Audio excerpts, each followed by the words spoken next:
Hi class, welcome to another session of income from salaries.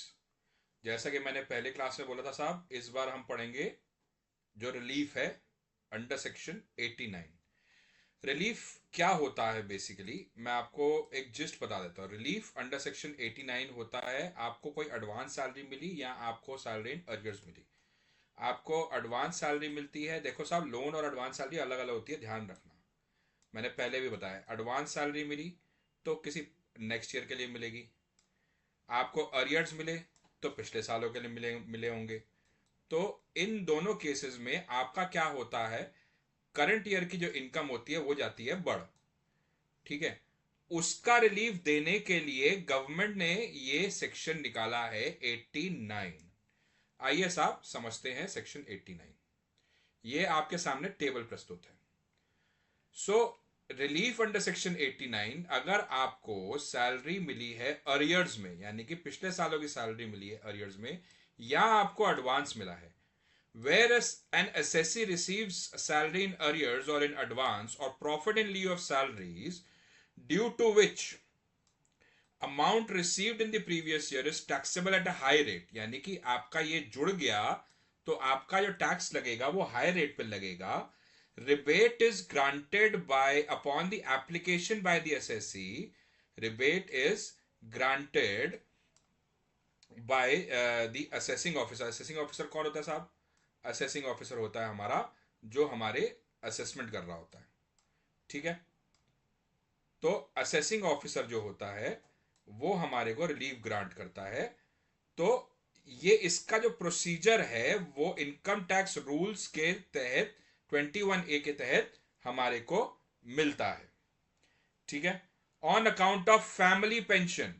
Family pension यानी regular monthly amount payable by the employer to a person belonging to the family of an employee in the event of his death. अगर आपका employ किसी कारणवश देहांत हो जाता है और आपकी फैमिली पेंशन उसको मिलती है तो वो इस रिलीफ की कैटेगरी में फॉल करती है। No relief at the time of voluntary retirement और टर्मिनेशन ऑफ सर्विस, मतलब कि आपकी वॉलंटरी रिटायरमेंट के टाइम पे अगर आपने 1010C का ये बेनिफिट ले लिया तो आपको ये रिलीफ नहीं मिलेगी। सर दोनों तरीके से आपके हाथ में लड्डू तो नहीं हो सकते। सो आपको इन इन केसेस के अंदर में आपको क्या कहते हैं, रिलीफ मिलता है। अरियर्स में रिलीफ मिलता है, एडवांस में रिलीफ मिलता है, फैमिली पेंशन में रिलीफ मिलता है, और वॉलंटरी रिटायरमेंट के अंदर में अगर आपने 1010C का बेनिफिट नहीं लिया तो मिलता है। ठीक है साहब। आइए साहब एक एग्जाम्पल से ये सेक्शन समझते हैं हम लोग। ठीक है। In the case of Mr. Hari, who turned 72 years on 28th of March 2025, you are informed that the salary computed for the previous year 24-25 यानी 1 अप्रैल 2024 से लेकर के 31st March 2025 तक his total salary was 10,20,000 and he received an arrears for 3,45,000, मतलब this plus this। ठीक है। Further you are given the following details relating to the earlier years, यानी कि इसका हमारे को ब्रेकअप दिया गया है। क्या ब्रेकअप है साहब?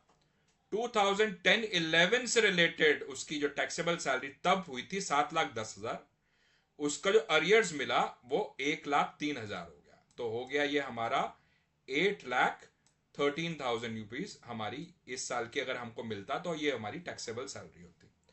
2011-12 के अंदर में 8,25,000 प्लस 1,17,000, ऐसे ही हमारी ये एक अमाउंट आता। 9,50,000 प्लस 1,25,000 2012-13 के अंदर में ये हुआ। ठीक है। Compute the relief available under section 89 and the tax payable 25-26 assessment year में, जो अगर उसने न्यू रिजीम के अंदर में नहीं लिया है कोई भी बेनिफिट। हमारे को साहब रेट्स ऑफ टैक्सेस उन साल के दे दिए गए हैं। 2011-12 में ये रेट ऑफ टैक्स था, 2013-12-13 में ये रेट ऑफ टैक्स था, एंड 2013-14 में ये रेट ऑफ टैक्स था। एजुकेशन सेस हमारे को बता दिया गया 2% और 1%। आइए समझते हैं। अब हम चलते हैं जरा सोल्यूशन की ओर। तो स्टेप्स क्या क्या है साहब? हमारा पहला step, compute the tax liability including and excluding arrears, यानी कि जो हमारे को 10,20,000 मिला प्लस 3,45,000 मिला, पहले तो उसको जोड़ करके हम लोग एक टैक्स लायबिलिटी निकालेंगे, फिर हम सिर्फ 10,20,000 को लेकर के एक टैक्स लायबिलिटी निकालेंगे। तो computation of tax payable by mister Hari in 2025-26 इसके साथ और इसके बगैर, इंश्योरेंस का मैं कोई ऐड नहीं कर रहा। सो 10,20,000 इसकी भैया सीधी सीधी इस साल की सैलरी, अरियर्स जुड़ गया तो कुल मिला के इसकी टैक्सेबल सैलरी हो गई 13,65,000। इनकम टैक्स कंप्यूट करेंगे स्लैब रेट्स के ऊपर में, अभी मैं स्लैब रेट्स पे नहीं जा रहा साहब, आप स्लैब रेट्स देख सकते हैं, उसके हिसाब से स्लैब रेट पे कंप्यूट करेंगे तो ये दोनों आपकी सैलरी बनती है। तो 2,19,500 एंड 1,16,000 आपकी ये सैलरी बनती है इन दी असेसमेंट ईयर 2025-26 पे। हेल्थ एंड एजुकेशन सेस जोड़ दिया साहब 8780, 228,280 ले लिया हमने, 1,20,000 यहां पे आ गया। फिर compute the tax liability, step 2 में compute the tax liability including amount of previous years for the relevant assessment, यानी 2010, 11, 12, 13, 13, 14। तो ये रहा साहब आपके सामने, इंक्लूडिंग अरियर्स भी कर रहे हैं, एक्सक्लूडिंग अरियर्स भी कर रहे हैं। तो उस हिसाब से 7,10,000 थी, 8,25,000 थी और 9,50,000 थी। तो 11, 12, 12, 13 एंड 13, 14। ठीक है, अब इसके अंदर में हमने जोड़ दिया अरियर्स, 8,13,000 हो गया, 9,42,000 हो गया एंड 10,75,000 हो गया। ठीक है, उसके हिसाब से हमने कंप्यूट किया टैक्स, 97,900 बन गया यहां पे, और 76,000 विदाउट अरियर्स है।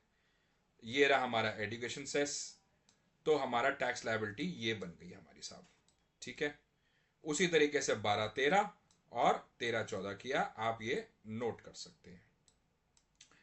ठीक है, अब कंप्यूटेशन ऑफ टैक्स रिलीफ, उसको 89 के तहत कैसे टैक्स रिलीफ मिलेगा। Computation of tax relief under section 89 ये रहा आपके सामने। 2025-26 में जो टैक्स इंक्लूडिंग अरियर्स था वो बन रहा था 2,28,280, जो हमने पहले वाले में निकाला, और ये था हमारा विदाउट जो अरियर्स बना। तो कितना डिफरेंस आ गया साहब, 1,07,640 का। फिर हमने क्या किया, टोटल इनकम जो लिया प्रीवियस ईयर में इंक्लूडिंग अरियर्स लिया, तो ये 3,91,000 बन गया उन 3 सालों के अंदर में अगर हम जोड़ दें, और एक्सक्लूडिंग अरियर्स किया तो ये बन गया 2,99,215। तो इन दोनों का जो डिफरेंस आया वो आया 92,185। इन दोनों को आप करिए माइनस करेंगे हम, तो हमारा निकल के आएगा कुछ 15,000 का हमारे को खाली रिलीफ मिलेगा, यानी 2,28,280 में माइनस 15,455 का हमारे को रिलीफ मिलेगा।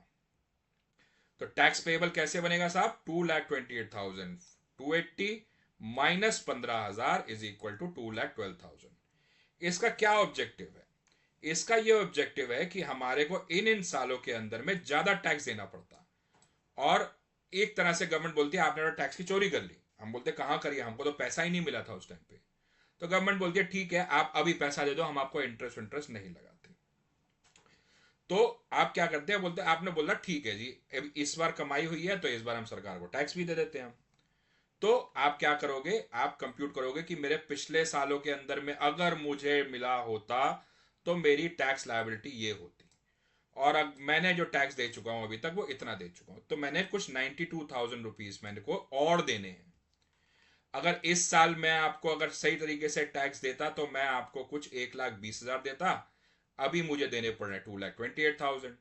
तो 2,28,000 माइनस 1,07,000, हमको भैया 1,07,000 का हमको एक्स्ट्रा टैक्स देना पड़ा। बट 92,000 रुपीज मैं तो आपको अपने पिछले सालों में से दे ही रहा हूं, क्योंकि स्लैब रेट चेंज हो गया है, इसलिए मुझे यहां पे ये एक छोटा सा रिलीफ मिला है।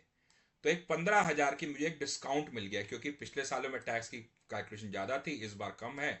तो एक कुछ मेरे को यहाँ पे बेनिफिट मिल गया। मुझे 1,07,000 की जगह आपको सिर्फ 92,185 ही देना पड़ेगा। तो बेसिकली क्या होता है साहब, 1,07,000 आपका यहाँ पे टैक्स लाइबिलिटी बन रही थी, यहाँ पे आपकी बननी चाहिए थी 92,185। तो गवर्नमेंट बोलती है ये 15,000 की आपको छूट दे दी, आप सिर्फ 92,185 पे करके काम खत्म करिए और अपना रिटर्न फाइल करिए।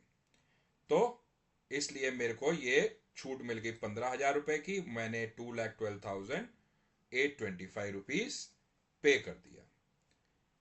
फिर से समझिएगा साहब, ये वाला जो है 1,07,640 मुझे एक्स्ट्रा पेमेंट करनी पड़ती। मगर अगर मैंने पिछले सालों के अंदर में पेमेंट की होती इंक्लूडिंग माई अरियर्स, तो मुझे 92,185 की ही पेमेंट करनी पड़ती। तो मैं आइडली 15,455 ज्यादा टैक्स भर रहा था due to changes in slab rates. ठीक है, तो मुझे गवर्नमेंट ने बोला आप सिर्फ 92,185 भर के आप अपना पैसा टैक्स में सरकार को जमा करा दीजिए। ठीक है साहब, चलिए, thank you so much. This ends the income from salaries chapter.